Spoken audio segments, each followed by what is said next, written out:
Welcome to Sunday School. Matthew 7:6. Give not that which is holy unto the dogs, neither cast ye your pearls before swine, lest they trample them under their feet, and turn again and rend you. The country nearest to Israel on the north was Syria, of which the chief city and capital was Damascus, and several of its kings, one after another, were named Ben-Hadad.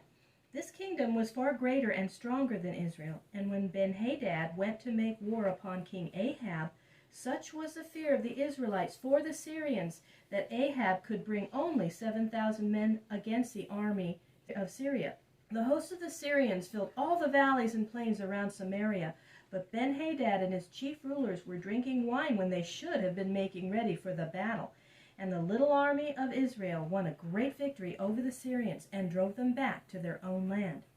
Again, the Syrians came against Israel with an army as large as before. But again, God gave to Ahab and the Israelites a victory, and the Syrian army was destroyed. King Ben-Hadad fled away to his palace, and King Ahab might easily have taken him prisoner and conquered all Syria. If he had done this, all danger from that land might have been forever removed. But Ben-Hadad dressed himself in sackcloth and put a rope around his waist and came as a beggar to Ahab and pleaded with him for his life and his kingdom. Ahab felt very proud to have so great a king as Ben-Hadad come kneeling before him.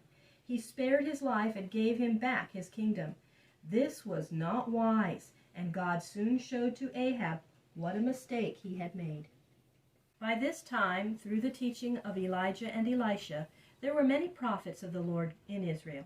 The word of the Lord came to one of these prophets, and he said to a fellow prophet, "Strike me and give me a wound." But the man would not strike him, and the prophet said, "Because you have not obeyed the voice of the Lord, as soon as you go away from me, a lion shall kill you."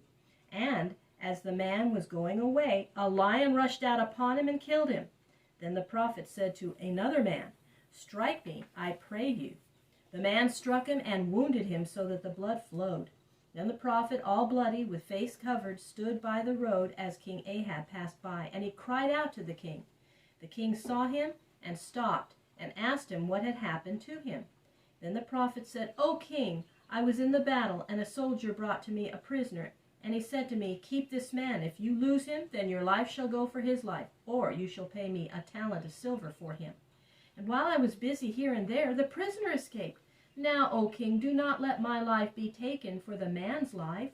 But the king said, "You have given sentence against yourself, and it shall be so. Your life shall go for your prisoner's life."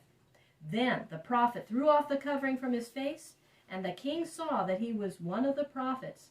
And the prophet said to the king, "Thus saith the Lord, because you have let go the king whom I willed to have destroyed, therefore your life shall go for his life, and your people for his people."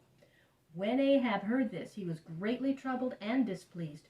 He went to his palace in Samaria full of alarm, for he saw that he had not done wisely for his kingdom in sparing his kingdom's greatest enemy.